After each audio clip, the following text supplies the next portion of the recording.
I never got a dime from you, daughter. On a frigid January day, in a room so cold that breath turned to white mist, my mother, Loretta, tilted her head in confusion. It took a moment for me to process what she had just said. From the moment I'd opened the front door to her apartment, a chill had enveloped me, hardly different from the street outside. My mother sat with a thick quilt draped over her small, hunched frame.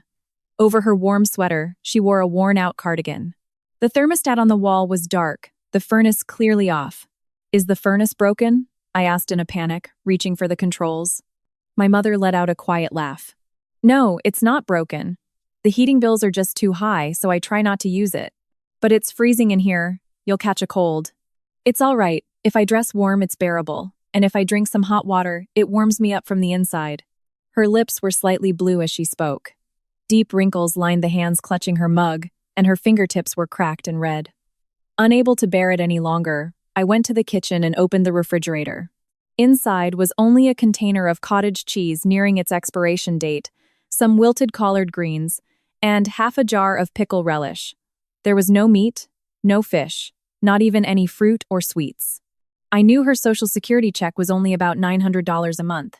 At 78 years old, hiding her high blood pressure and aching knees, she still worked on the cleaning crew at a nearby office building. This was the same mother who, after my father passed, had worked her fingers to the bone to pay for my college tuition. And here she was, shivering in the winter cold, living on nothing but cottage cheese and greens. My heart clenched. For the past 10 years, I had been sending her $2,000 every single month. When I got married and, a few years later, my mother retired to live on her pension, I had talked it over with my husband, Jamal. "I want to send my mom $2,000 every month. I'll just pick up more overtime at the bank where I work." My husband had replied with a gentle smile. "Of course we can. Your mama did so much for us for the wedding. If we transfer it from my business account, the fees will be lower. I'll handle it myself every month." I was endlessly grateful to him and deposited an extra $2,000 into our joint account each month. And every month, like clockwork, Jamal would send me a text message. "Sent the money this month. Your mom called. She was so happy. Said she felt awkward telling you directly, but that it's a huge help." I always believed those words. My mother had always been a humble and considerate person. I was sure that she felt uneasy spending my money and was putting it away for a rainy day. My mother, in turn, knew I was living with my in-laws and that things weren't always easy for me, so she probably didn't want to burden me with talk about money. So, with a heart full of guilt for my mother who clutched her mug with cold hands, I said, "I'm so sorry, Mama. Starting next month, I'm going to increase the amount I send, so please, turn on the heat and eat something good." Her response to those words was that first, shocking sentence. "Money? But I ain't never gotten a dime." I froze on the spot. I opened the phone in my hand. On the screen, in neat rows, were years of messages from my husband. "Transferred $2,000 to your mom this month." She confirmed she got it. "Said to tell you thanks." Staring at the screen with trembling fingers, I asked my mother, "Mama, are you sure Jamal has never, not once in 10 years, sent you anything?" My mother shook her head, a lost look on her face. "No, I never even gave Jamal my bank account number. I decided not to talk about money at all, so I wouldn't be a burden to you two." I felt the blood drain from my face.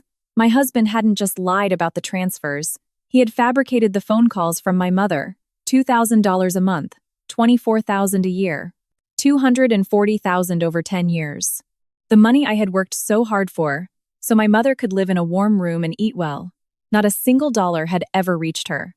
Suddenly, a memory from 6 months ago surfaced. After learning my mother's old furnace had broken, I suggested to my husband that we pay for a replacement from our family budget. Jamal had responded with unconcealed irritation. "We're already sending her $2,000 a month, and that's not enough? Give me a break." My mother-in-law, Brenda, who was sitting nearby, added in her cold voice, "Your mother sure is living high on the hog. We live with you, and we don't demand that kind of money. You married into this family, so you'd do well to think about us first." At the time, I was so hurt by their accusations against my mother that I could only lower my head. My in-laws sat in their living room with the central heating blasted on high, eating expensive barbecued ribs and laughing about my mother's luxurious life. My father-in-law, Curtis, got a new car every year, and I'd heard they were even helping my sister-in-law, Keisha, with her mortgage. Where did all this money come from? My husband's salary alone couldn't support such a lavish lifestyle. They were spending the money my freezing mother was saving them on their own entertainment and whims. I didn't scream. I didn't burst into tears or rush to call my husband and cause a scene. I just clenched the smartphone in my hand so tightly the screen could have cracked. I work in the loan department of a regional bank. I know exactly how money moves. If I confront my husband now, he will undoubtedly find excuses, destroy the evidence, and in the worst-case scenario, move the money from our joint account somewhere else. Giving into emotion is the stupidest thing to do. I slowly stood up and turned the thermostat to heat.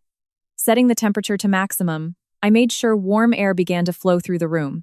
Then I went to the nearest supermarket and bought a hot meal, meat, fish, and plenty of vegetables. "Mama, let's eat together," I said quietly, making a pot of hot tea. "Starting tomorrow, I'll be sending the money directly to your account." My husband was probably at a golf resort right now, where he'd gone for the weekend, eating an expensive lunch and laughing. My mother-in-law was likely enjoying a shopping spree, paying with the family credit card funded by my salary. They thought they had won. For 10 years, they had been bleeding me dry, taking advantage of my kindness and my mother's humility. But at that moment, no one in my husband's family suspected that I was not a helpless wife who succumbs to emotion and anger. And they didn't know whose income their comfortable, luxurious life actually depended on. With the cold calculation of a banker, I made my decision. Before I confront my husband, I will cut off all financial flows. First thing tomorrow, I will change my direct deposit to a different, separate account that he cannot access. All the automatic transfers to my in-laws, the help for his sister, it will all be completely stopped by my hand. And the next morning, thanks to my quiet counterattack, my husband's family's life will come crashing down in a single day. And the first person to call my phone was not my husband, but someone completely unexpected. Returning home from my mother's apartment, I was hit by a wave of stuffy, warm air in the entryway. The central heating sent warmth through the entire house. Loud laughter from the large television echoed from the living room. Peeking through a crack in the door, I saw my mother-in-law, Brenda, enjoying a jumbo shrimp cocktail. My father-in-law, Curtis, had brochures spread out, laughing as he planned a trip for the following week. They were both completely relaxed. No one even noticed I had returned. Without a word, I went upstairs to our bedroom. I closed the door and turned off the heat. Standing in the cold room, I vividly pictured my mother as I had just seen her. Her bluish lips, her cracked and reddened fingers, the small refrigerator holding only expiring cottage cheese. I took a deep breath and pulled a small, locked box from a desk drawer. Inside was a folder of printed bank statements for our joint account. Why did I transfer almost my entire salary to this account? It all started 10 years ago with the gentle words of my husband, Jamal. My father died of an illness when I was in high school. Left alone, my mother, Loretta, worked from morning till night at a sewing machine in a small factory, so I could graduate from college. She never bought a single new thing for herself, even using the cheapest lotion sparingly to pay for my tuition. It was only because of her sacrifices that I was able to get a job at a local bank. When my mother retired from the factory and started living on her pension, I thought I could finally repay her. "I want to send Mama $2,000 a month." That evening, when I shared this with Jamal, he gently squeezed my hand. "Of course you can. Your mama did so much for us for the wedding." How much those words saved me. Jamal went even further and suggested, "But your mother is a proud woman. If you give her money directly, she'll probably refuse it. Let's send it from my business account. If I say it's from me, it might be a little easier for her to accept." I was moved to tears. I thought with all my heart how lucky I was to have married this man. It was because of this gratitude that I endured all the injustices for 10 years. Even when Brenda lectured me daily on how to run the household, when Curtis bought new golf clubs expecting me to cover it with my bonus, when my sister-in-law, Keisha, laughed and demanded money for her kids' school fees, saying, "You work at a bank, you've got money," I never complained. I told myself, Jamal is taking care of my mother, and by supporting this family, I can repay her kindness. And every month, I continued to transfer most of my salary and bonuses into the joint account. But now, the numbers in the bank statements lying in front of me revealed the whole truth. With the experienced eye of a banker, I coldly traced the transaction history for the past few years. On the 25th of each month, my salary was deposited. On the same day, Jamal's salary. But by the very next day, incredible sums were withdrawn. Credit card payment, $4,000. These were Curtis's golf expenses and Brenda's department store purchases. Transfer to Keisha, $1,000. Monthly, help with her mortgage. Withdrawal to an investment fund, $2,000. These were Jamal's personal investments. And nowhere, no matter how much I searched, was there a single record of a transfer in Loretta's name. My hands began to shake, not from sadness, from fury at my own stupidity. Why had I never once checked with my mother? Why did I never even question my husband's claims that she was receiving the money? My kindness, my desire not to cause my mother trouble, was simply an escape. Jamal had perfectly understood this weakness of mine. He skillfully manipulated two feelings, a wife's guilt and a mother's pride, and siphoned money exclusively for his own family. I grabbed a calculator, $2,000 a month. For 10 years, $240,000. I stared at the soulless numbers on the calculator's screen. To me, they were just numbers. But for my mother, they were the heating bill to turn on the furnace and the grocery money to eat a hot meal. They had stolen my mother's winter warmth, and with that money, they ate shrimp cocktail in a room blasted with central heating. I couldn't act on emotion. This man had been lying calmly for 10 years. If I burst into tears and confronted him now, he would just say he spent it all on the family and get away with it. I am a banker. If I have been betrayed with money, I will handle it by the rules of money. I took the bank documents out of my purse, a form to change my direct deposit. I would change the recipient of my salary and bonuses from the joint account to a completely different one that I controlled personally. Then I opened my laptop and logged into online banking. The credit for Curtis's car, the payment for Brenda's credit card, the automatic transfer to Keisha. I began the process of stopping everything that was paid for with my salary.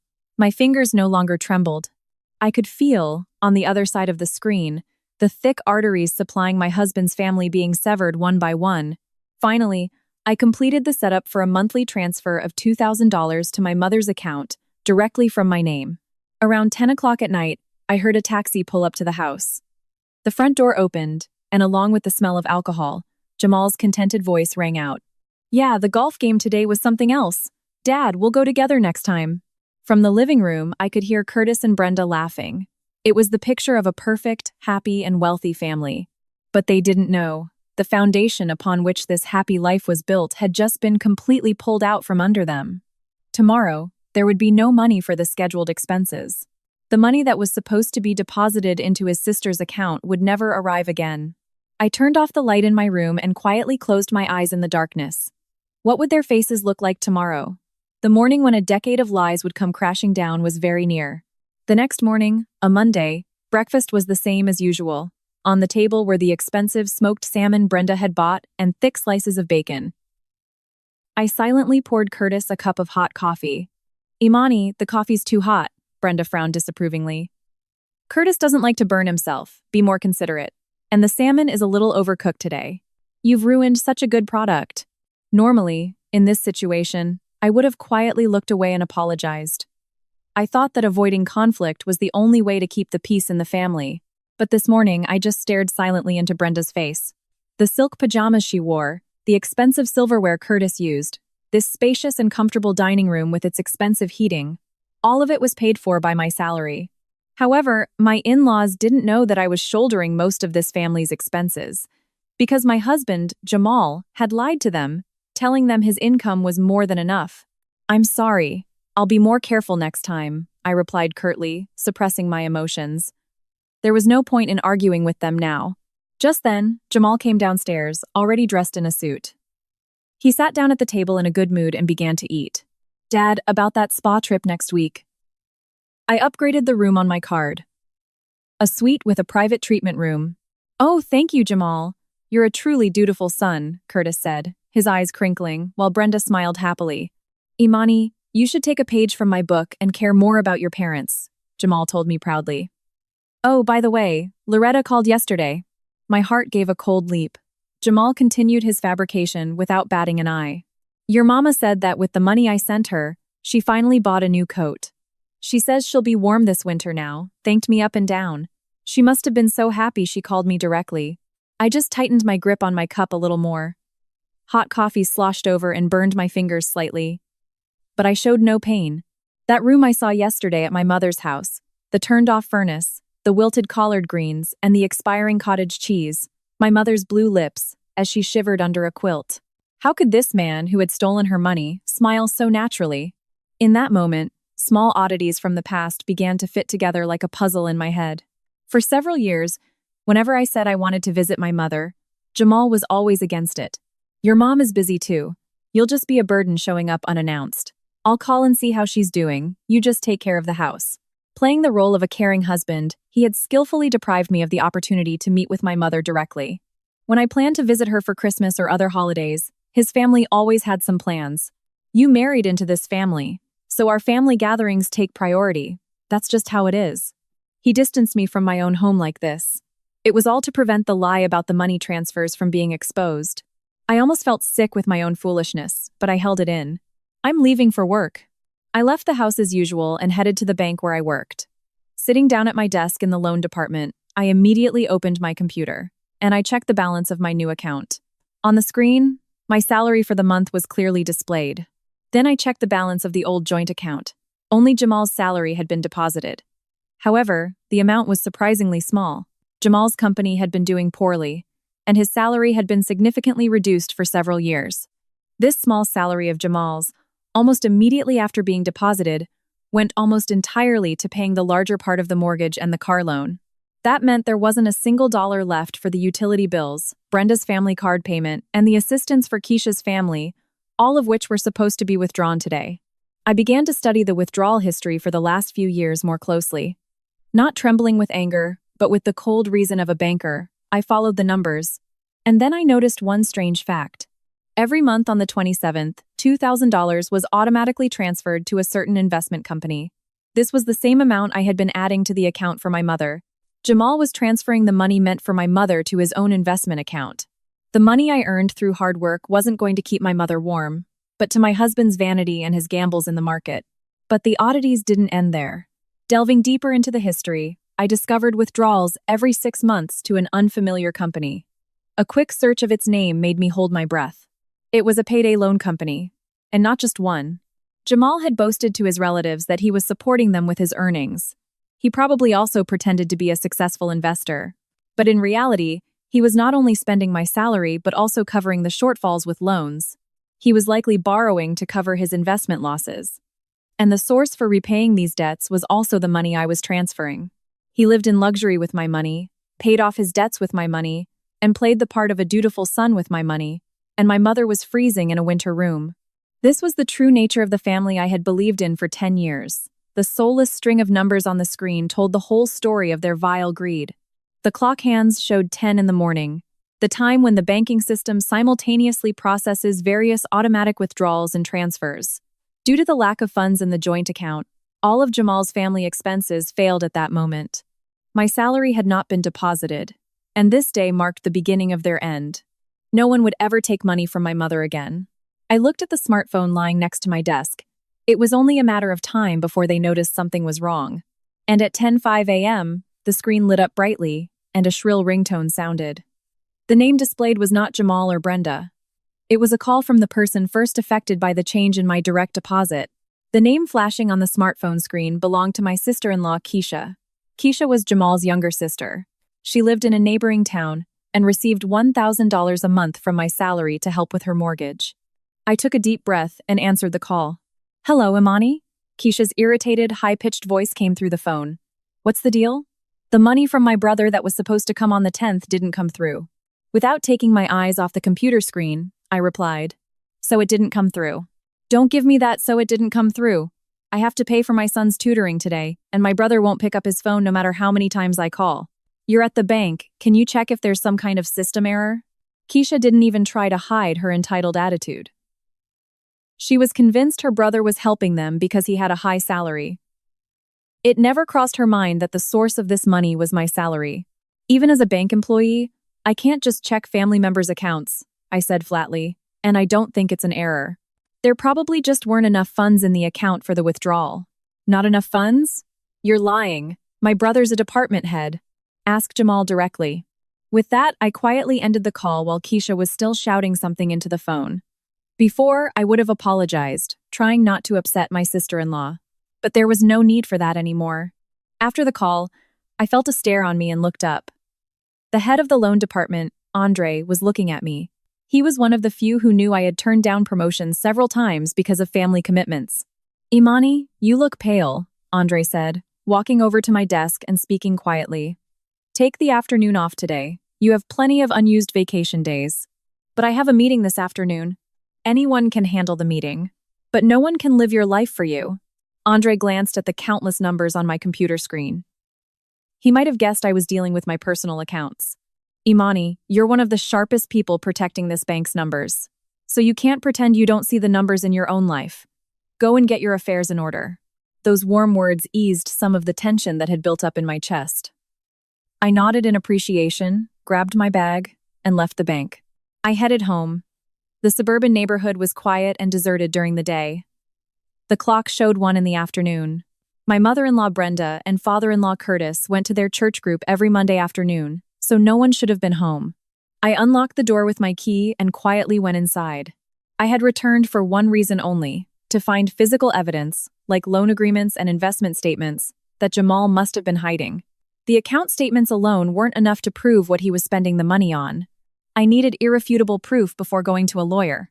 I went into Jamal's office on the second floor. He always told me not to go in there because of important work documents. Without hesitation, I opened his desk drawer. The bottom one, which was locked, opened easily with a small tool I used at the bank. Inside were several thick folders. Opening the first one, I held my breath. It contained a whole stack of payday loan statements. High interest rates, a classic cycle of paying off one loan with a new one. Another folder held reports of losses from foreign currency and stock investments. The negative numbers, highlighted in red, were in the thousands of dollars. Jamal, behind his status as a department head, had failed at investing and accumulated huge debts. To hide this, he had siphoned off my salary and pretended to his relatives that he was supporting them all. And what I found at the very bottom of the folder made my hands freeze. It was a small black notebook. Turning a page, I saw, in Jamal's neat handwriting, a monthly spending plan. 25th, payday. Take home around $4,000.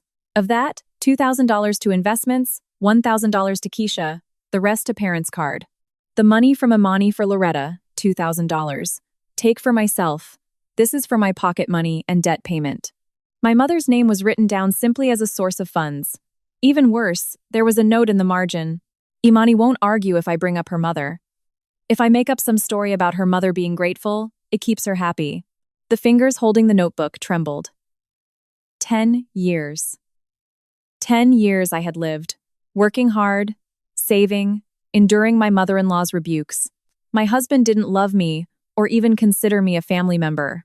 He had just been using me as a convenient ATM. A cold winter wind blew outside. In the unheated office, I stood alone, stunned. I felt the 10 years I had believed in come crashing down. The soup Jamal made me when I was sick, the small cake he bought for our anniversary, that gentle smile when he offered to send money to my mother, it was all an act to get money from me.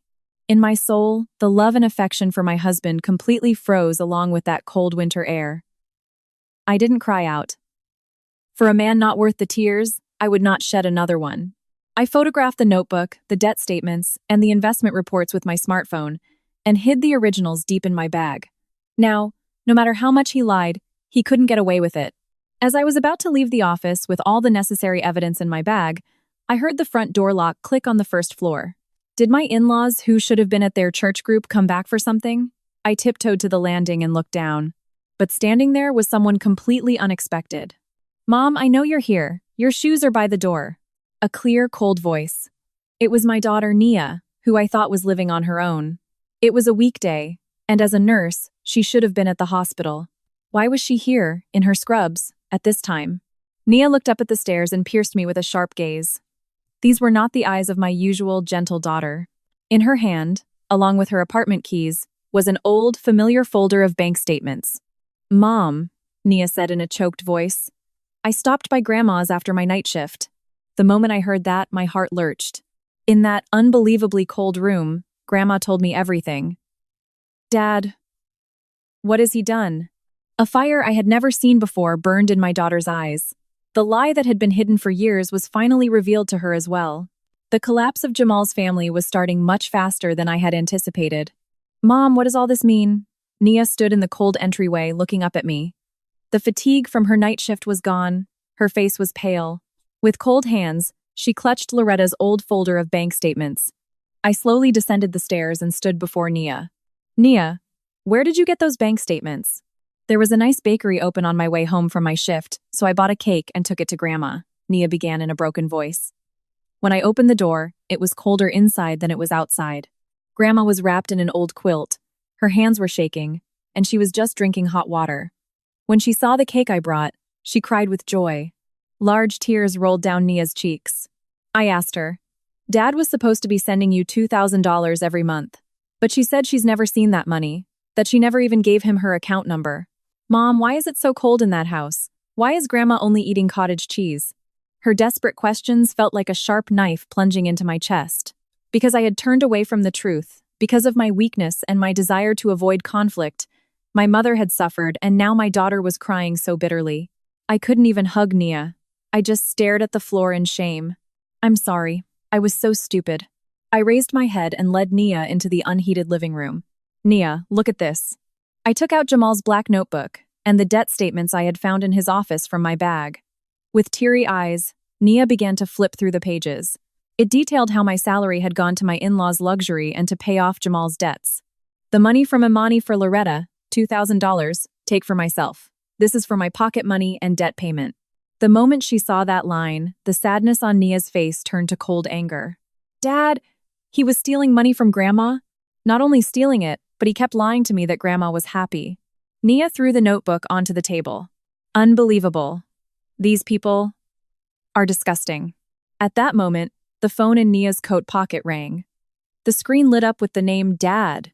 While I was at the bank, I had ignored all of Jamal's calls. Unable to reach me, he had apparently decided to call his daughter. Nia looked at me, then pressed the answer button and turned on the speakerphone.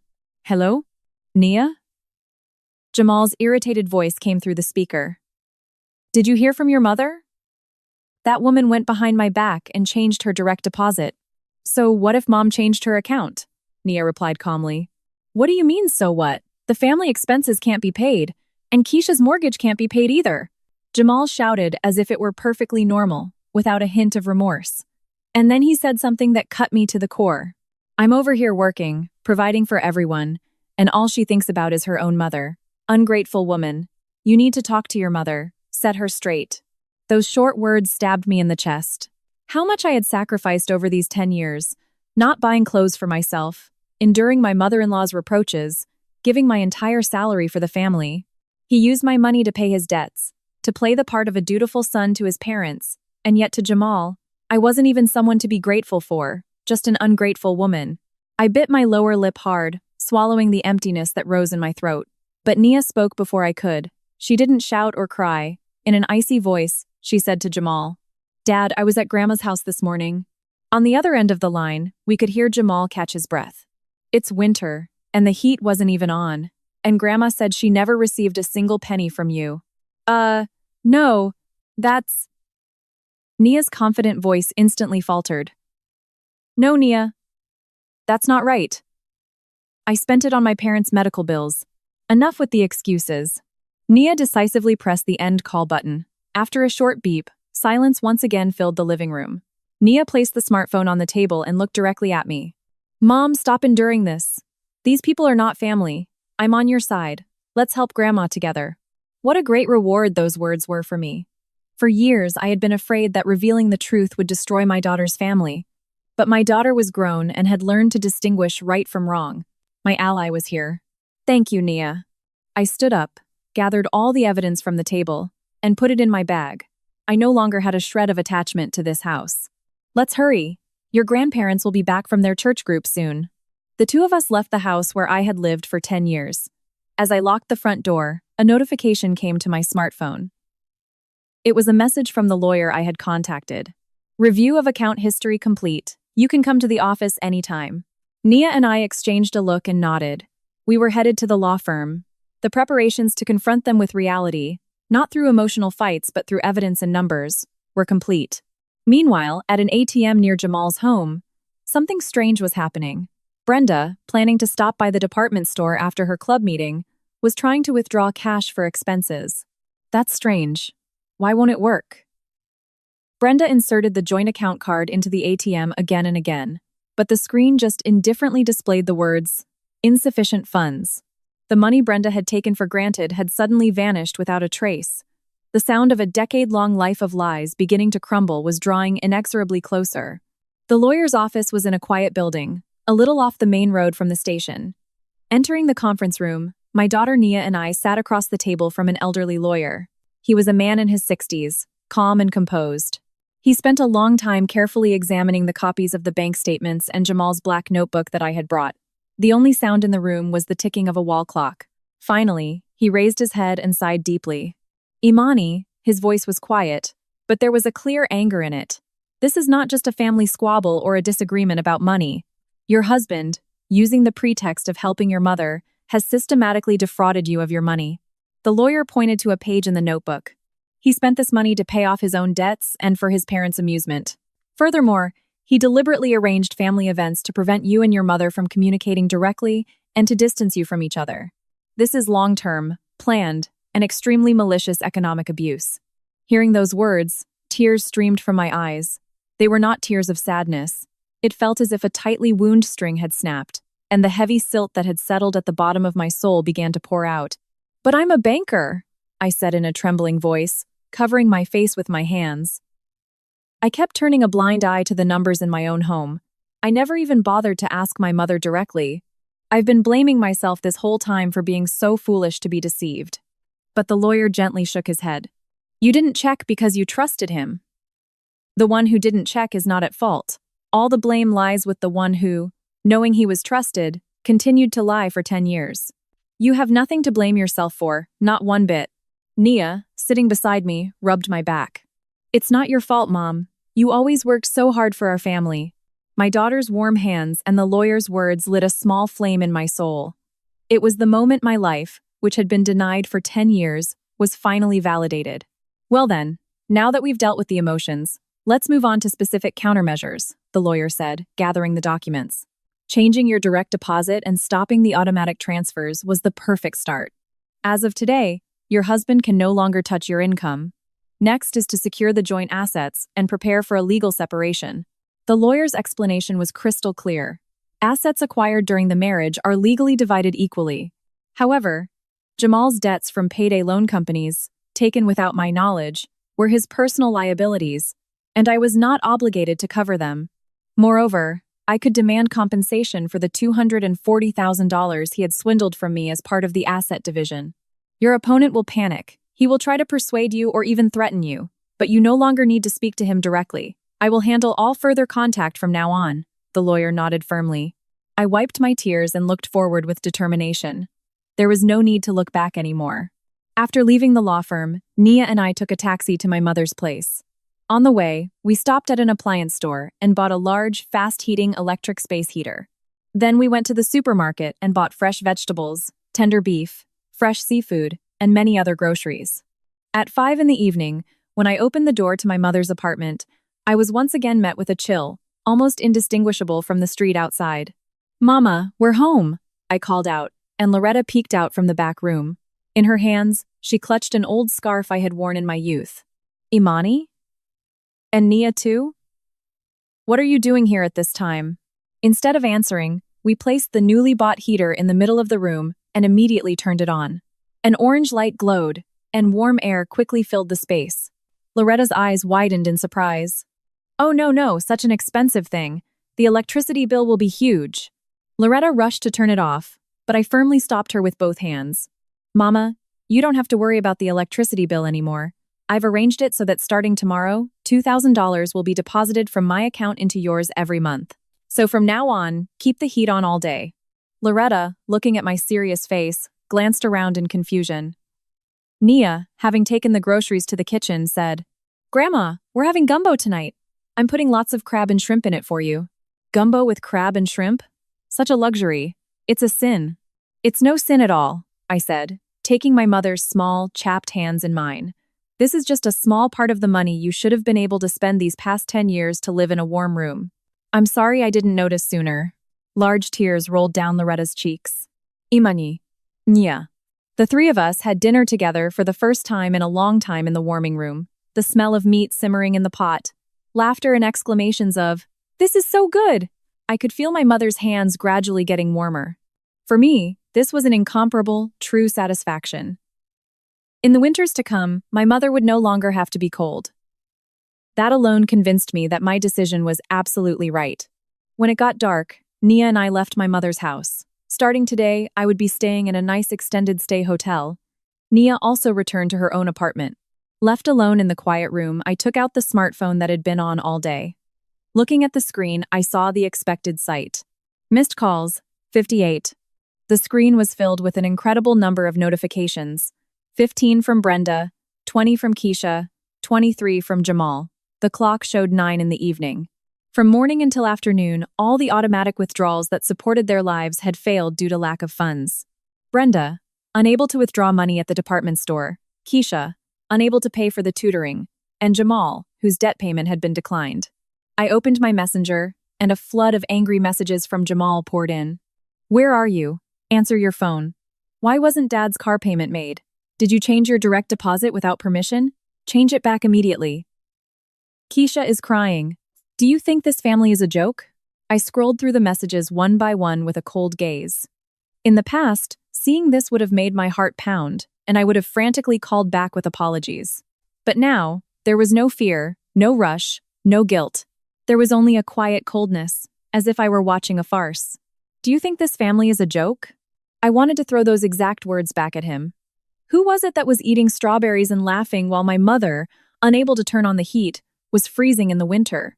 Then the phone rang again. The name of my sister-in-law, Keisha, lit up the screen. In the morning, she had still been full of her own superiority. But now, the sound of the ringing clearly carried panic and a loss of her former confidence. The collapse of Jamal's family was nearing the point of no return. Imani, what is going on? The moment I put the phone to my ear, Keisha's high-pitched voice pierced the quiet of the night.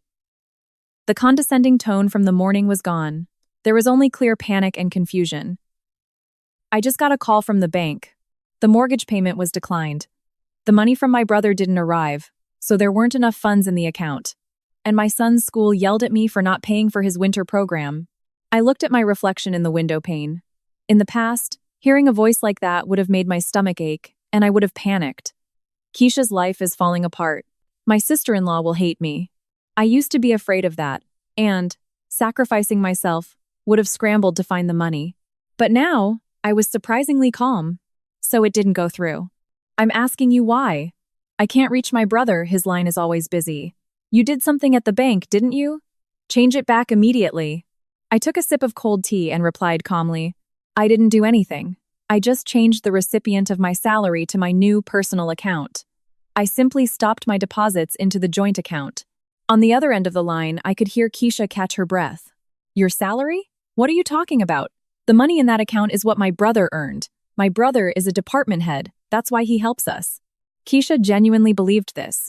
Jamal had boasted to his relatives that he supported them all. I shattered this long-held delusion with a cold fact. Jamal's salary has been declining for several years. His income barely covers the mortgage on this house and his car loan. The $1,000 that went to your mortgage every month, the money for your kids' school fees, all of it was paid from my salary. A deep silence followed. I could almost hear the image of her rich and generous brother, which Keisha had believed in, crumbling in her mind. But what came from Keisha's lips were not apologies or thanks. Her true, selfish nature burst forth. Then you should transfer it even more, Keisha shouted, unashamed. You work at a bank, you must have savings. At least for this month, transfer $1,000 directly to my account. Otherwise, the bank will call with threats again tomorrow. I quietly closed my eyes. The sister-in-law I had supported for 10 years, cutting back on my own spending, upon learning it was my money, immediately demanded more. There was no respect for me in her words, no intention of rethinking her life. I refuse, I said in an icy voice. For 10 years, I transferred money believing I was helping my mother. But my mother didn't receive a single penny. She lived in an unheated apartment and ate only cottage cheese. So what? What does that have to do with my mortgage? Everything, I cut in, articulating each word clearly. The $1,000 you received was money I sent so my mother could live in warmth. My mother, who didn't even have money for heat, never once asked me for help. How dare you, who can't even support yourself, order me around? Just as Keisha fell silent, there was a rustling sound on the other end. Someone had roughly snatched the phone from her. Imani, who do you think you are? The next thing I heard was the scream of my mother-in-law, Brenda. Having returned from her church group and learning what had happened from Keisha, she was apparently furious. I couldn't withdraw money from the ATM at the mall today. Insufficient funds, what does that mean? I was embarrassed because of your selfishness. Brenda was convinced she was the victim. She felt entitled to our income and expected me to cater to her every whim. This arrogance was palpable even through the phone. Brenda, that card is no longer valid, I explained monotonously, looking at the screen. 70% of the money in that account came from my salary. Since my deposits have stopped, withdrawals from the card are impossible. Lies. Jamal would never say that. Your son was just showing off. He played the part of a dutiful son to you with my money. I remembered that day 6 months ago, the cold words Brenda threw at me when I mentioned repairing my mother's furnace. Brenda, 6 months ago, you said it, didn't you? That my mother was living high on the hog, that it was audacious to ask for money without living together. I could hear Brenda's breathing quicken on the other end. My mother hasn't allowed herself any luxury for 10 years. She didn't receive a penny and shivered in a freezing room. With the money my mother should have spent, you went shopping at expensive department stores and took trips to spas. Brenda was speechless. For years, she had looked down on her daughter-in-law's family, believing in her own superiority. For her, there was no crueler truth.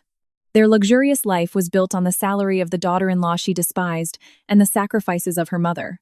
"Shut up!" a man's shout suddenly cut in. It was Jamal.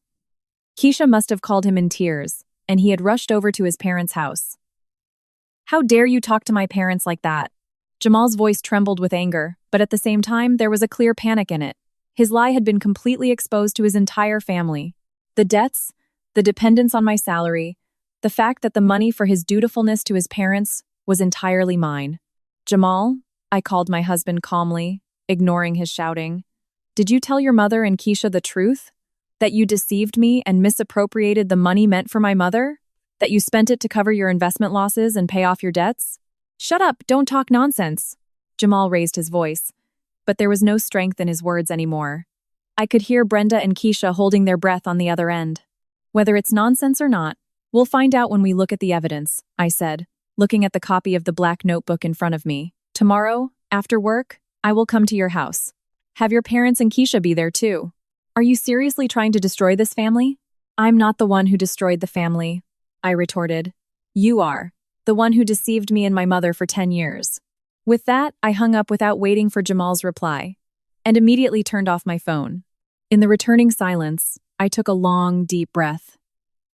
I felt the heavy lump in my chest begin to melt away. I, who had spent my life fearing the reactions of my in-laws and trying to avoid conflict. But I am no longer afraid of them. Tomorrow night, in the house where I lived for 10 years, I will put an end to all of this to reclaim my life. The thick stack of evidence on the table. It was my only remaining weapon.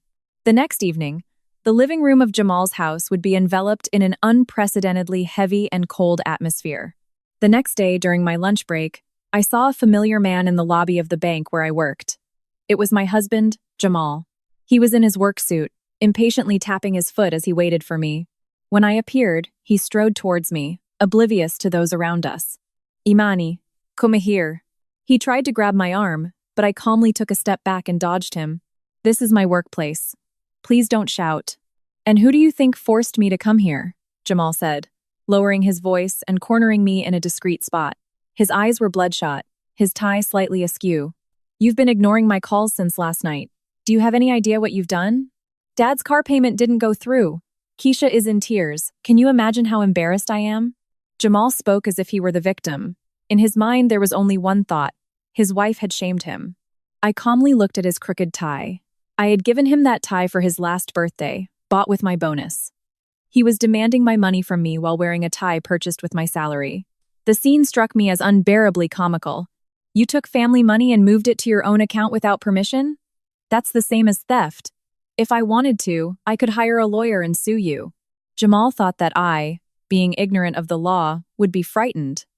In the past, I would have been scared by the words sue and public opinion, and would have immediately started apologizing. I was afraid that legal troubles would cause problems for me at the bank. "You said you'd come tonight. My mother and father are furious about your selfish act, but I'm not a monster. If you come with your bank statements, beg for our forgiveness before everyone and apologize properly, I'll forgive you this time."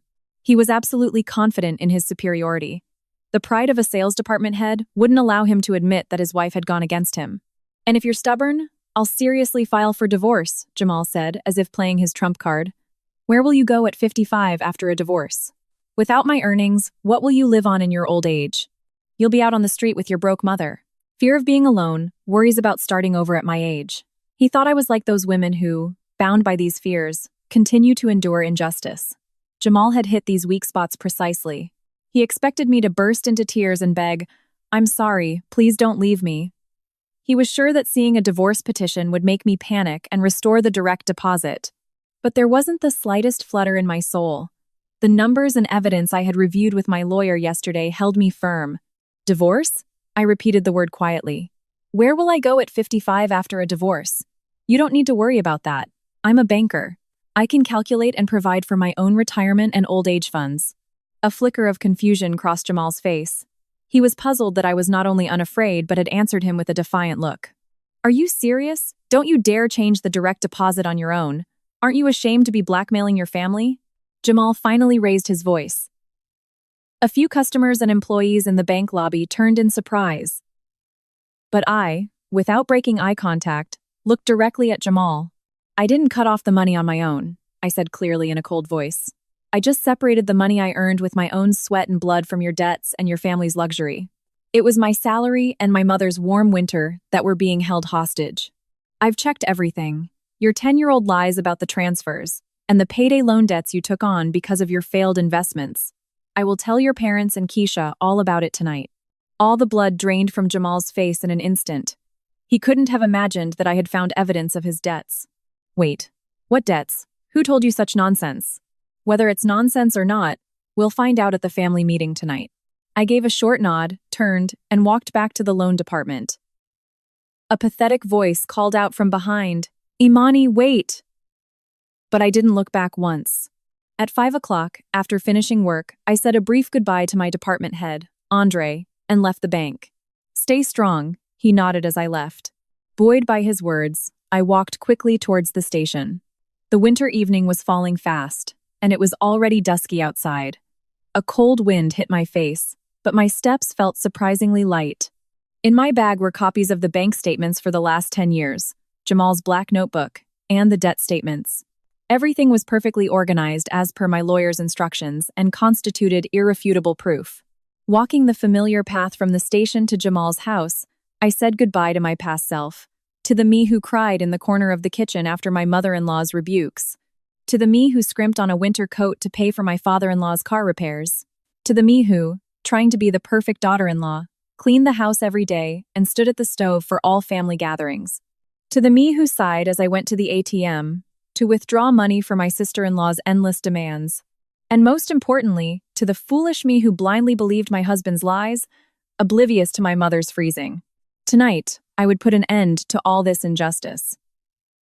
I had stopped sacrificing my life for public opinion.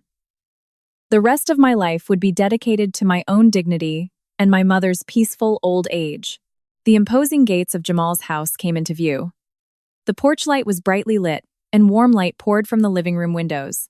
Not only Jamal's car but also Keisha's was in the driveway. The whole clan had gathered to give me a public trial. I stopped before the gate and took a deep breath.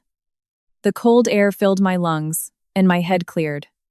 What faces were awaiting me in the house right now?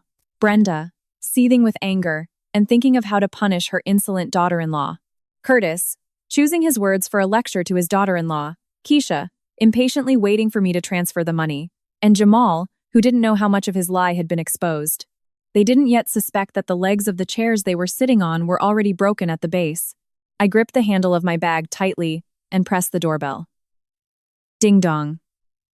The electronic sound echoed through the quiet residential area. Immediately, rough, hurried footsteps were heard. I straightened up and calmly waited for the door to open. Well, here begins the end. It was time to present the bill called reality to those who had deceived and exploited me for 10 years. The moment the door creaked open, an icy smile froze on my face.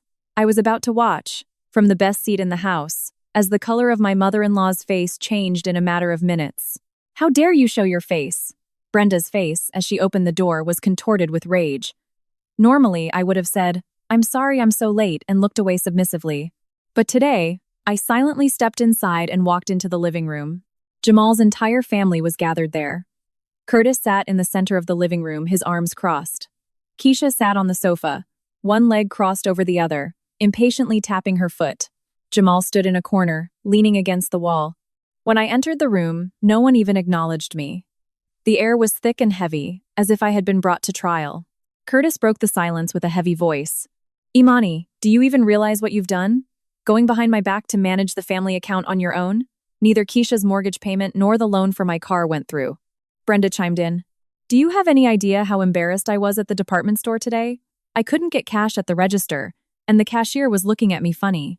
Change the account back to how it was and beg for our forgiveness. Keisha threw her smartphone on the table. And who's going to pay for my son's tutoring? Since it's my brother's money, we, his family, have the right to use it. Our whole life is in chaos because of your selfishness. I listened to their shouts in silence. No one even tried to ask why I had changed the account. They only cared that they couldn't use the money. I was once again convinced that to these people, I was just a wallet. I looked around the warm room with its heating cranked up, the expensive imported coffee Curtis was drinking, the soft cashmere cardigan Brenda was wearing, the designer bag Keisha was holding, and the watch worth several $1,000s on Jamal's wrist. All of this was built on the sacrifices of my mother, Loretta, on the life of my mother who, in the winter, without turning on the heat, ate only cottage cheese. The thought filled me not so much with rage as with a deep sadness and disgust. I opened my bag and took out a thick brown envelope. I am not the one who should be apologizing. Saying this quietly, I placed the envelope in the center of the table. What's this? Curtis looked at the envelope with suspicion. It's the transaction history for the joint account for the last 10 years. I took a stack of documents from the envelope and spread them out in front of them. Curtis, Brenda, and you, Keisha. You all think that all the money in this house is earned by Jamal.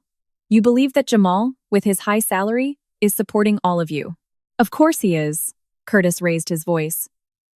Jamal is a sales department head. His earnings can't be compared to yours, a regular bank employee. I held up a single sheet for Curtis to see. Look at this statement.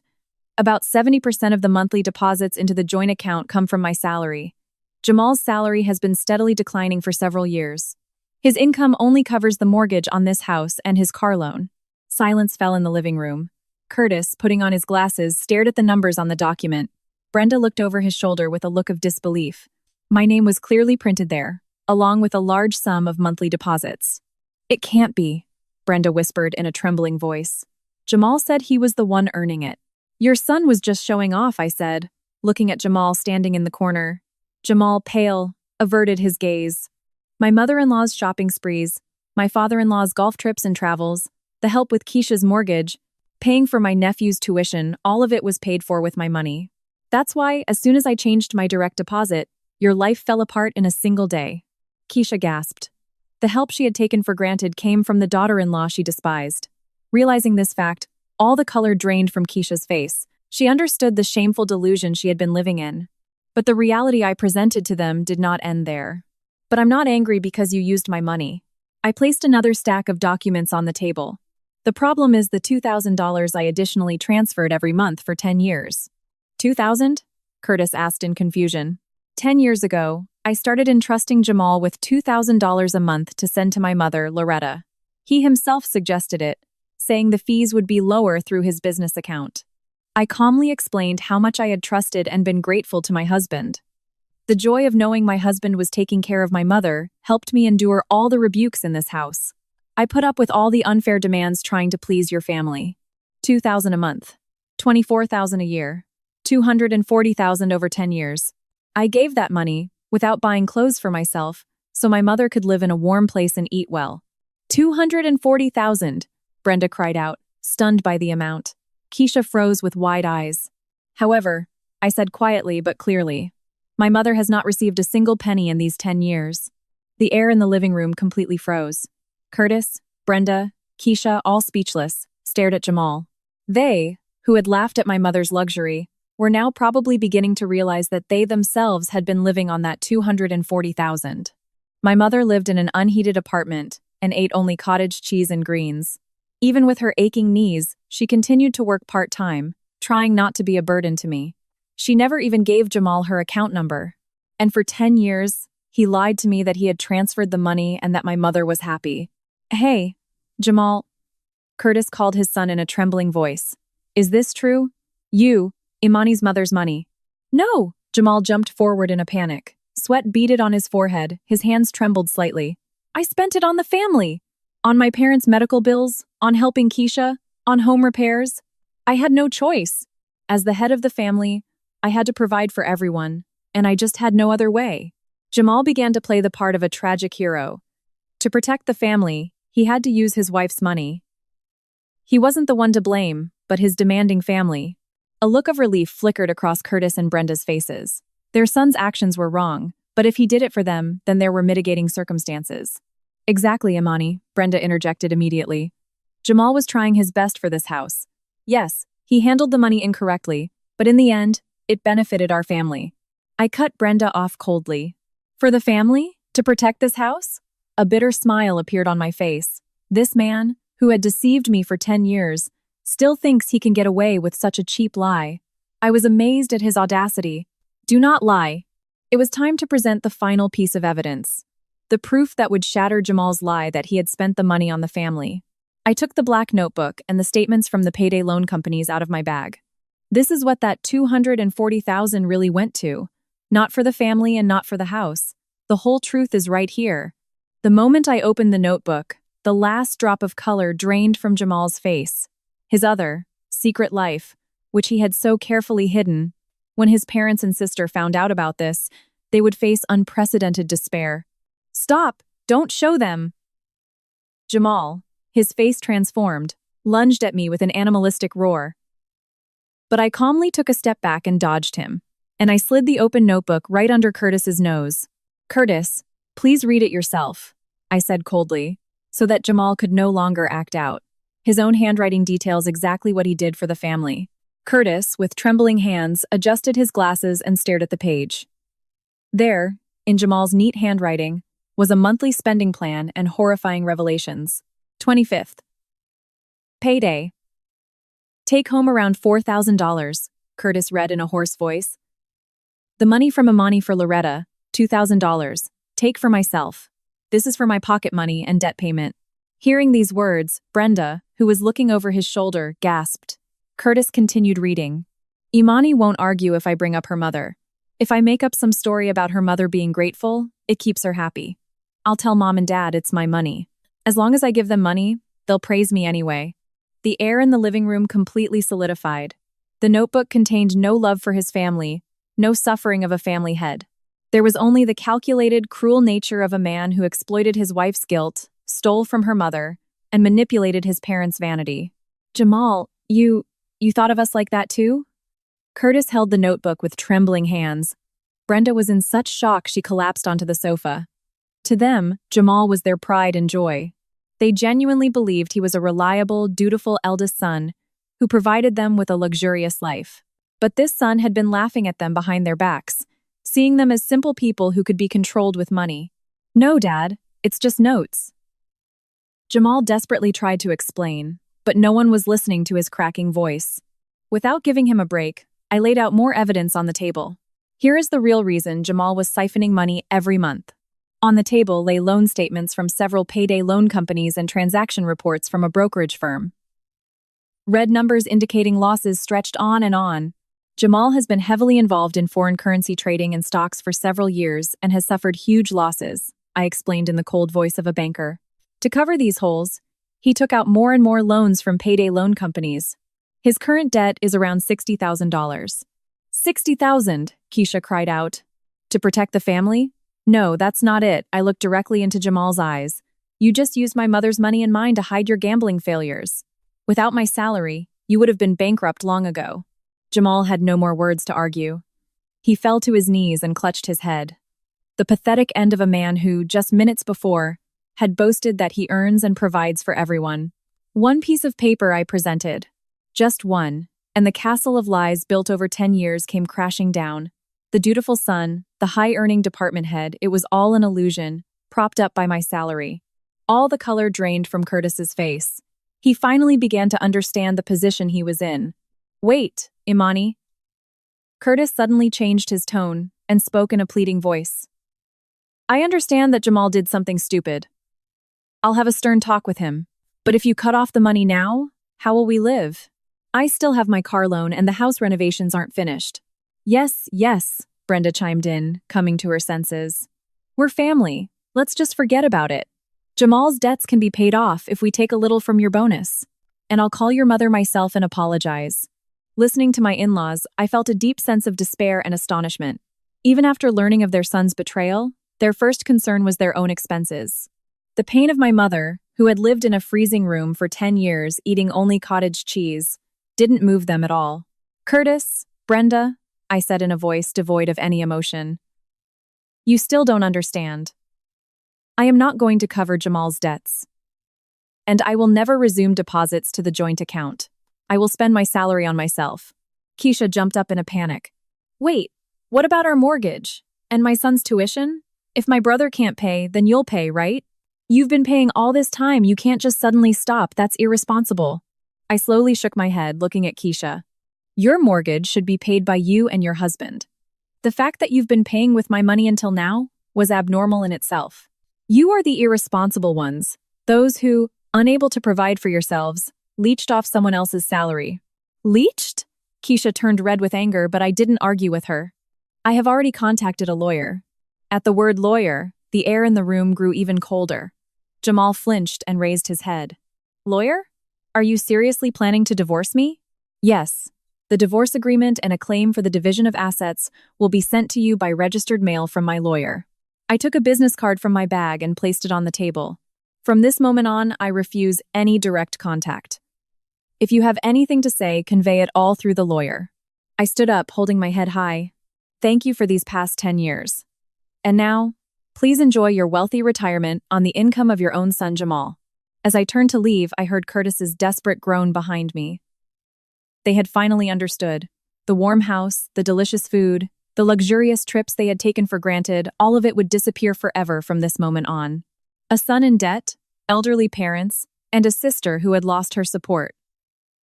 Before them lay only an endless hell created by their own lies and vanity. After I left, Jamal's house would turn into a battlefield where everyone would blame each other. The moment I closed the front door behind me and felt the cold night air, I heard furious shouting and wails from behind the thick door. My father-in-law, Curtis, in a fit of rage, was shouting at Jamal. I could hear the sobs of my sister-in-law, Keisha, and the confused voice of my mother-in-law, Brenda. I turned back just once and looked at the house where I had lived for 10 years. Bright lights were on in all the rooms, and in this house that was always overly heated, there would be no one to pay the heating bills starting tomorrow. A cold winter wind was blowing, but my steps were as light as if I had grown wings, and my heart felt surprisingly warm. I would never cross the threshold of that gate again. I walked towards the station without stopping once. Meanwhile, in the living room of the house I had just left, an ugly scene was unfolding. Jamal, who had worn the mask of a dutiful son and caring brother, was now, with the mask torn off, left alone with a desperate reality. Curtis, with trembling hands, grabbed the notebook and debt statements lying on the table. Jamal, what does all this mean? Curtis's face was ashen, sweat beading on his forehead. You said you were supporting the whole family with your earnings. How is it that you were living off Imani's salary and racked up $60,000 in debt? And because of bad investments? Are you kidding me? Jamal collapsed on the floor, clutched his head and groaned. I had no choice. You and Mom were constantly demanding money. For a trip to the spa, for a new car. My salary was nowhere near enough for all that. As the head of the family, I couldn't just say I didn't have the money. This unexpected outburst from his son left Curtis speechless. The fact that the loan for his expensive car was paid for by his son's debts and his daughter-in-law's salary shattered his pathetic pride to pieces. Brenda intervened with tears in her eyes. But you said you were a department head and got big bonuses. I was just showing off. Jamal screamed like a madman. It was you, my parents, who pressured me, saying that as your son, I had to take care of you. Without Imani's money, I never could have bought Dad that expensive car. And the money Mom spent at the department store every month was also all from Imani's earnings. At these words, Keisha jumped up. Don't you dare! What about our mortgage? Keisha nearly lunged at her brother. You promised you would pay for my eldest son's college tuition. I lied to my husband that we were managing on our own. If I don't pay by tomorrow, he'll find out I spent our savings. Faced with his sister's selfish demands, Jamal finally lost it. Get off my back. You want me to get into even more debt? Go to work and pay for it yourselves. In fact, you're the crazy one for getting used to living off your brother's help. How could you? You used to tell me not to worry about money. Keisha collapsed onto the sofa in tears. As long as they had a common object of contempt, Imani Jamal's family had maintained a semblance of peace. But as soon as the convenient ATM disappeared and the source of money dried up, they, revealing their ugly true selves, began to devour each other. Curtis mentally calculated the size of his Social Security check. About $1,500 a month. Together with Brenda's, less than $2,000 for the two of them. They used to spend over $1,000 a month on food, went shopping at every opportunity, and traveled every season. All of this was only possible because of my salary. And how are we going to live? Curtis muttered in confusion. Starting tomorrow, there would be no more expensive beef for them. Brenda's card payments would be deducted from Curtis's retirement account. The car loan, the remaining balance on the home repairs, the daily utility bills. The more he calculated, the clearer it became that their life was completely ruined. No, I won't be able to go to the social luncheons with my neighbors anymore. Brenda covered her face with trembling hands. I always treated them to the most expensive lunch. If they find out I have no money, they'll laugh at me. We have to apologize to Imani and somehow convince her to come back. But Jamal shook his head helplessly. It's useless. She's already hired a lawyer. She has all the evidence of my debts. If it goes to a divorce trial, I'll lose my share of the house and be ordered to pay restitution for all the misappropriated money, and I'll be completely bankrupt. A heavy, oppressive silence of despair fell over the room. Realizing whose money they had been living on, they understood how helpless and incapable of survival they were without leeching off others. At that moment, Brenda suddenly raised her head. That's it, Nia. She remembered my daughter. We have to ask Nia. She's a nurse, she has a good salary. If Imani is angry, let Nia persuade her. A crazed glint of hope lit up in Brenda's eyes. She's our only granddaughter, and we're her only grandparents. Family helps family in times of trouble. And if Nia says something, Imani might change her mind. Curtis and Keisha clung to this suggestion with hope. They still didn't understand how arrogant and foolish they were. They didn't know that their granddaughter, Nia, had already seen through their true nature and was on my side. People who trampled on others' feelings try to use family ties for their own convenience. At that time, I was sleeping a deep and peaceful sleep for the first time in a long time in my hotel room. Even with the heat turned down a bit, it was warm under a single blanket. The smartphone on the nightstand was turned off. A night where I could sleep just for myself, without worrying about calls or looking into anyone's eyes. This was the true freedom I had reclaimed after 10 years. In my dream, I was drinking tea with my mother in a sun-drenched room. There were no longer any traces of suffering from the cold on my mother's face. The warm steam from the tea gently enveloped us. The next morning when I woke up, I unhurriedly brewed a strong coffee. A clear winter sky stretched outside the window. I picked up my smartphone and calmly turned it on. As expected, the screen showed several dozen missed calls from my husband's relatives. But I deleted them all with a single swipe. Among these notifications was one message from Nia. Mom, Grandma, and Grandpa called me this morning. I frowned slightly. Realizing that direct contact with me was blocked by the lawyer, they had decided to use my daughter. But don't worry, I told them everything clearly. Nia's message ended there. I smiled at my daughter's decisiveness and began to get ready for work. No matter how hard they tried, this reality could not be changed. By calling their granddaughter in hopes of sympathy, Jamal's family had encountered the next blow, a cold and merciless response from her. Nia, honey, it's Grandma. There's been a little misunderstanding and your mother has left home. At 9 in the morning, in Nia's apartment where she was sleeping after a night shift, a call came from Brenda. Her voice was sickly sweet. Brenda didn't mention the change in Imani's direct deposit or Jamal's debts. She was trying to frame it as a small family quarrel to evoke sympathy from her granddaughter. Your mom is probably going through menopause. She suddenly got angry, and now your dad and grandpa are very upset. Nia, honey, maybe you could talk to your mom and ask her to come back? We're family. She should think about us a little too. Brenda was confident that Nia would say, poor grandma, and sympathize. She was bound by old notions that grandchildren must unconditionally respect and obey their grandparents. She naively believed that if they presented themselves as victims, Nia would surely take their side. But on the other end of the line, Nia let out a quiet sigh. Grandma, her voice was icy, devoid of any emotion. Put me on speaker so Grandpa and Dad can hear too. Yes, they're all here. Just a moment. Brenda, mistakenly thinking Nia was about to persuade Imani in front of the whole family, happily changed the smartphone settings and placed it on the table. Curtis, Jamal, and Keisha stared at the small screen with hope. After yesterday's storm, Nia was their last hope.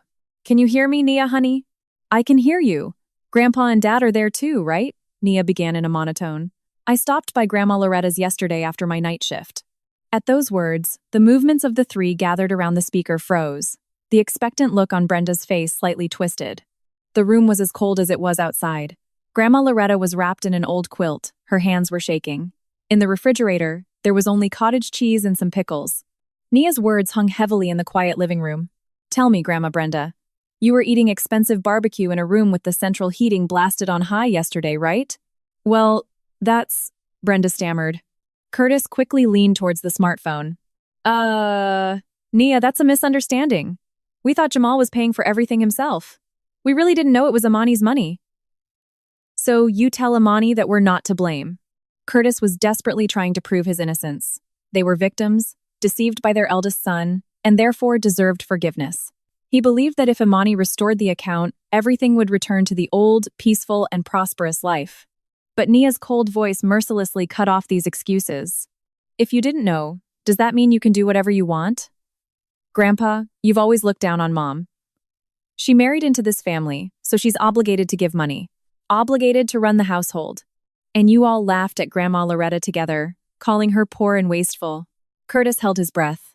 The blow hit a sore spot, and he had no words to reply. "The fact that you believed it was Dad's money doesn't give you the right to humiliate someone else's mother. Did you ever once think about how much it hurt Mom? The only thing you didn't know was the shameful reality of whose money you were actually living on. How dare you say living on?" Curtis, turning purple with rage, raised his voice. "I have been the head of this family for many years and have protected it." "Head of the family? Grandpa, your Social Security check is about $1,500 a month, right?" Nia delivered a precise blow, worthy of a banker's daughter. "The car loan, Grandma's department store purchases, the trips.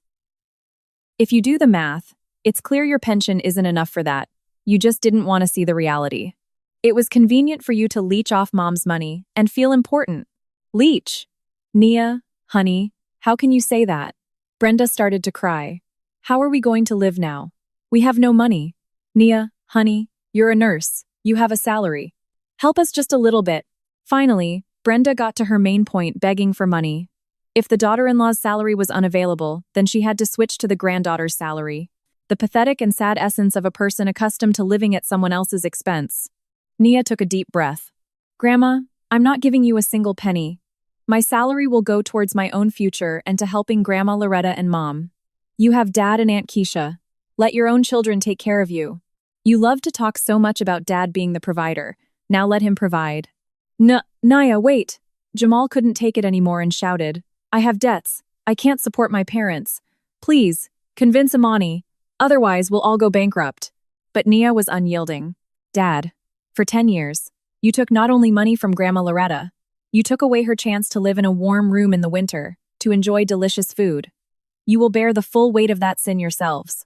And never call me or Mom again. The next time, a lawyer will be speaking to you." A cold electronic tone, and the call was disconnected. A desperate silence fell over the living room of Jamal's house. Curtis, staring at the smartphone, was speechless.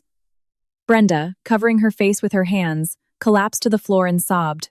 Jamal was banging his head against the wall and just moaning. They had finally understood. There were no more convenient people who could be bound by words of family ties and used. The daughter-in-law was gone, the granddaughter had completely turned her back, and all that was left was a debt-ridden, incompetent eldest son and elderly parents incapable of independent life. The family that had for years considered itself high class was completely destroyed by the cold verdict of their granddaughter. During my lunch break, I sat in the bank's break room and read the message from Nia. I told them everything and hung up. I don't think they'll call again. From this short message, I felt my daughter's determination and deep love. I drank a cup of hot tea and took a deep breath. In the past, every word from my husband's relatives made my heart clench.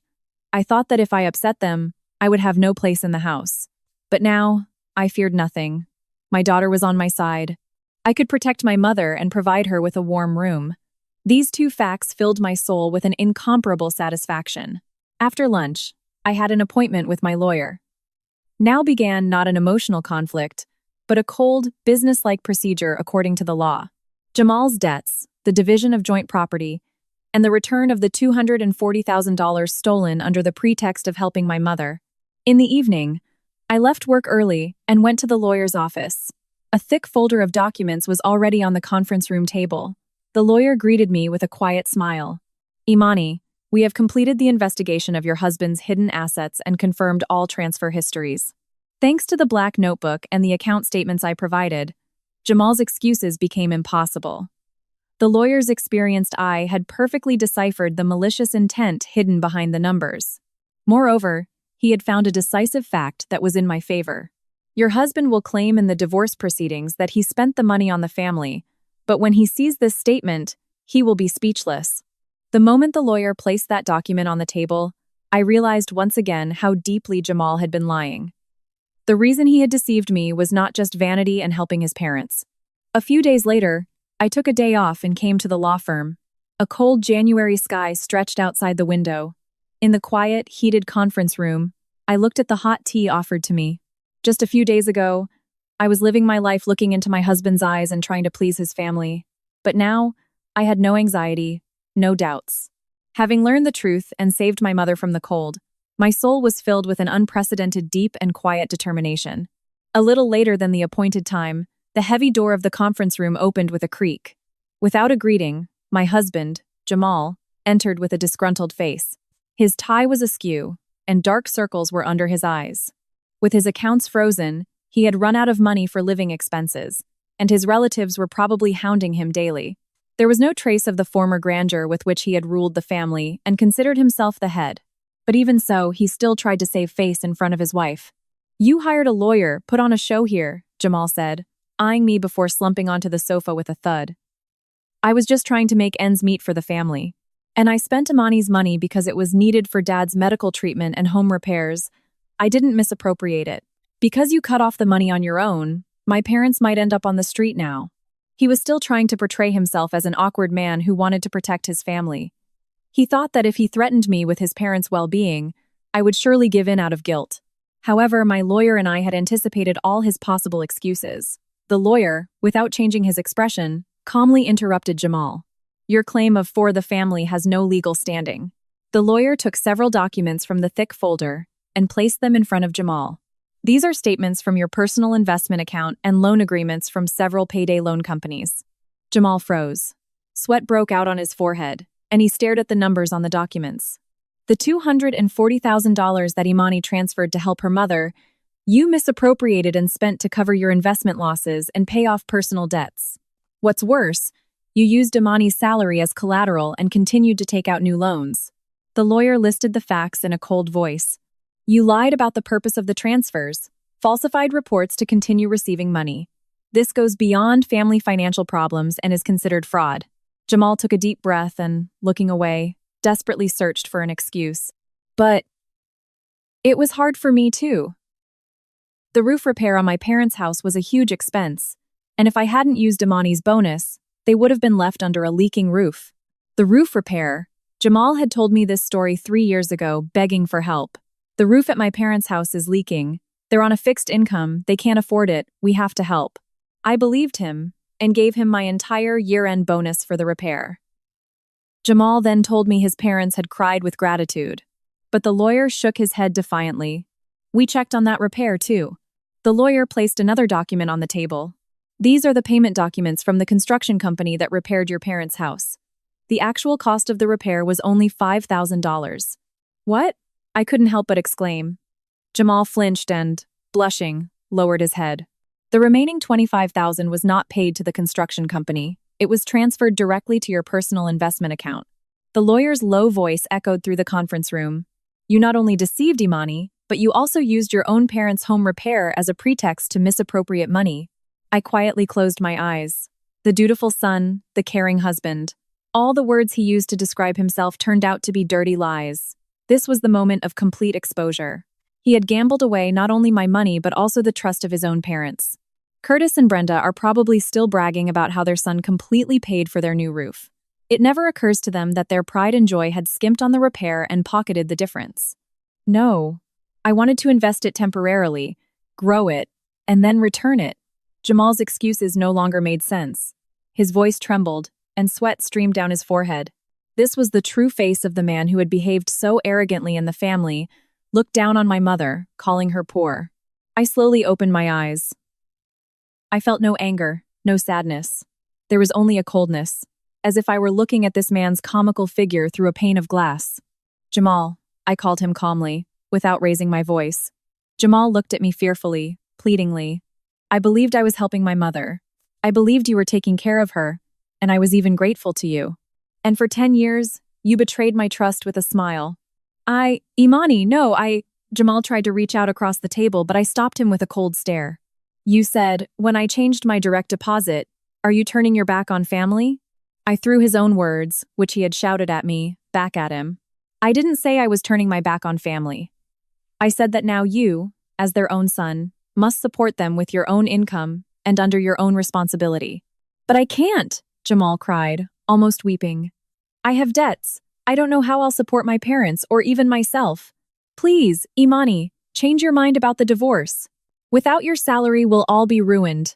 He cried like a man who had cast aside all dignity and pride, ready to crawl on his knees. It was hard to believe these were the words of the man who, just a few days ago, had boasted, I earn and provide for everyone. Such is the pathetic end of a man who lived by deceit and leeched off another's life. I said, articulating each word. I will support my mother with my income, and you will support your parents with yours. I am simply returning to you the responsibility I have carried for 10 years. These were not words of revenge. I was reclaiming my life, and he was taking responsibility for his. A simple, natural statement. Hearing my cold reply, Jamal was completely speechless and sank deep into his chair. His hands hung limply, his gaze wandering in the void. He had no strength left to argue, no wit left to lie. As for the division of joint property, the lawyer began to explain the legal procedures in a business-like tone. From the jointly acquired property, the $240,000 you fraudulently misappropriated from Imani will be deducted. Furthermore, your personal debts, made without her knowledge, will not be considered in the division of property. Your house will either be sold, or you will buy out Imani's share, but given your current financial situation, you have no choice but to sell the house. Sell the house? At these words, Jamal flinched.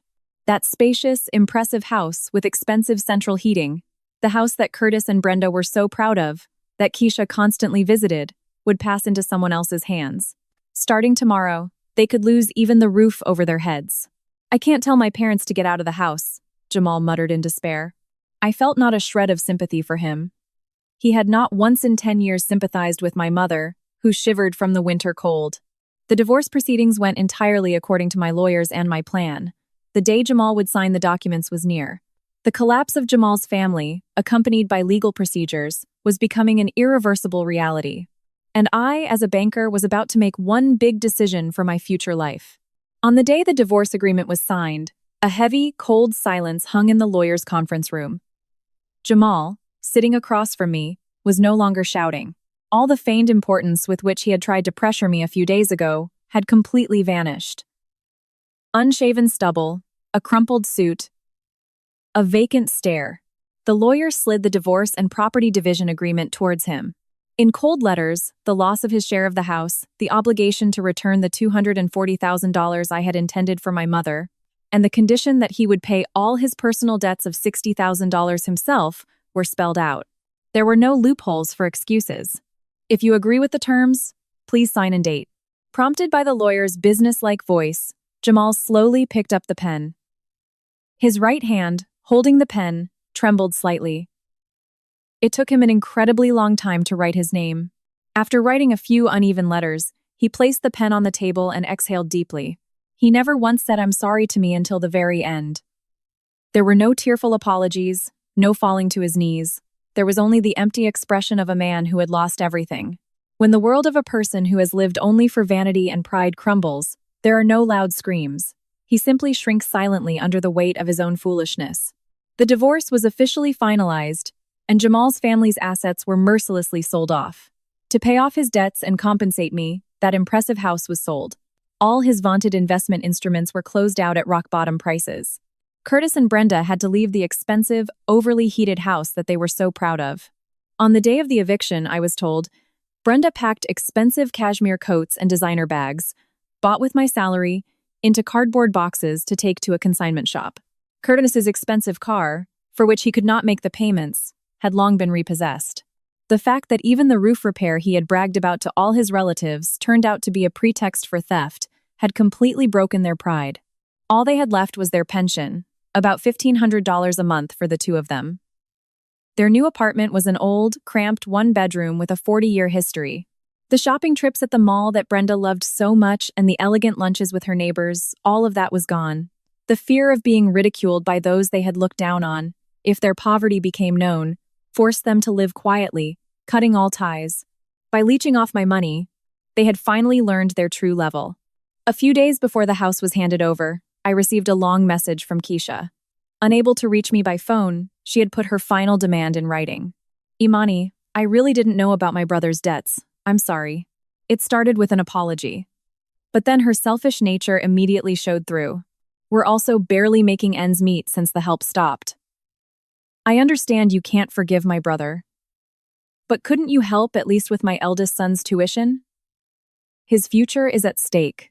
You can't sacrifice the children because of adult problems. She was trying to use her child as a shield to get money from me, the eternally selfish sister-in-law, unable to live without someone else's help. I looked at the screen and, without the slightest hesitation, typed a reply. My mother. She wasn't just suddenly cut off from help. She didn't receive a penny for 10 years. Even when she didn't have money for heat in the winter, she didn't cry to me. I can no longer take away my mother's means of living for the sake of your family. Your nephew's future should be provided for by you, his parents, with your own means. After pressing send, I blocked Keisha's number. With that, my relationship with Jamal's family was completely severed. I would no longer have to be tormented by their demands. A few days later, my department head, Andre, called me into his office. In the quiet room, filled with the aroma of good coffee, he placed a document in front of me. It was a promotion offer. Head of the loan department. This was the same position I had turned down several times in the past. As a wife, I must prioritize my husband's family and manage the household. I had limited my own career and run away from promotion. I pretended to live for someone else. But in reality, I was running away from the responsibility for my own life. You made the right decision, Andre said, placing a cup of hot coffee in front of me. I'm glad to see your face has cleared up. You used to always look like you were afraid of someone's shadow. Feeling the warmth of the cup with both hands, I confessed honestly. Sir, I work with numbers, but I was always running away from the numbers in my own home. Even though I trusted him, if I had just asked my mother directly once, she wouldn't have been robbed for 10 years. If I had been smarter, she wouldn't have had to be cold. I still blame myself a little for that. My mother's bluish lips in that winter room, her chapped fingers. Because I found out the truth too late, I had stolen 10 warm winters from my mother. That guilt remained a small splinter deep in my heart. Andre quietly shook his head. Imani, not checking and deceiving are not the same thing. The one who believed is not at fault. All the responsibility lies with the one who, knowing he was trusted, turned that trust into money and continued to lie. Your kindness is not a mistake, neither as a banker nor as a person. Those quiet words gently removed the splinter from my heart. A single warm tear rolled down my cheek. I would no longer deny my kindness and the past in which I trusted people. From now on, I will use that kindness only for those who truly need to be protected. I took the letter with both hands and smiled in gratitude. Thank you. I gratefully accept this promotion. From now on, I will make choices for my own life. All my salary goes into my new personal account. I transfer my mother's assistance myself and always check her bank statement. I no longer have to sigh while calculating the expenses for my mother-in-law's luxurious life, my sister-in-law's mortgage, and my husband's investment losses. I have finally taken my life into my own hands. Over the weekend, I moved out of the extended stay hotel and signed a lease for a new apartment. It was a 15-minute walk from my mother's house, a bright, sunny apartment. There were surprisingly few things to move. Everything fit into a few boxes. From that large house where I had lived for 10 years, I only took my clothes and a few books. There were no sentimental items, and there were changes in Loretta's life too. The renovation of her old drafty house of 10 years began, paid for with my savings. New, energy-efficient windows. The bathroom floor, which used to be cold tile, was replaced with a warm material, and safety grab bars were installed. And in every room, the latest fast-heating air conditioners were installed. Imani, you don't need to spend so much money, Loretta said, looking at the new equipment with a twinge of regret. I took my mother's small hands in mine. I'm just spending the money I wanted to send you for 10 years. So don't feel bad. You will always be warm now. My mother, on the verge of tears, smiled and squeezed my hand tightly. Her palm was much warmer and softer than it had been a few days ago. December was approaching, and the wind outside was getting colder. The footsteps of winter could be heard in the city. People walked with their coat collars turned up, but there was not a drop of cold in my soul. A new winter scene, which I had fought for, was about to unfold before me. A few months after the divorce, I found a letter in my mailbox written in a familiar hand. The sender was Jamal. I had heard that he was now living alone in a cheap apartment, having cut ties with all his relatives, and was paying off his debts. The letter, in a trembling hand, was filled only with remorse. I regret not so much the money I spent, but the fact that I lied to you for 10 years. I knew that if Loretta found out she needed money, you would definitely change the financial flows. So I lied and prevented you from meeting. For my own self-preservation, I took away your time, mother and daughter. He only understood how cruel his lie was when he had lost everything. His pride, with which he had acted as the head of the family, was completely crushed, leaving only loneliness and debt. I also received one message from Curtis and Brenda through my lawyer. Their pension was not enough, so they asked Keisha for help, but she coldly replied that they were barely managing with their own children's tuition. That family, where an illusion of family loyalty and devotion was acted out with my money, fell apart as soon as the money ran out. Abandoned by the family they thought they were supporting, and met with cold words, they must have realized on whose sacrifices their rich life had been built. I read Jamal's letter to the end and put it deep in a drawer. I was not going to reply. Understanding words of remorse and trusting them with your life again are completely different things. That evening, I went to my mother's house. The renovation of her home, which had been drafty for 10 years, was finished with my savings. Opening the front door, I felt a wave of warmth envelop me. The new air conditioner spread a gentle warmth through all the rooms. Come in, Imani. The gumbo is just ready, Loretta, wearing an apron, peeked out from the kitchen. The mother who shivered from the cold, wrapped in several layers of clothing, was no longer here. On the table was a steaming pot of gumbo and many side dishes. The memory of that winter refrigerator, with only cottage cheese and pickles, seemed like something from a distant past. Mama, you made so much. Yes, I was so happy you were coming.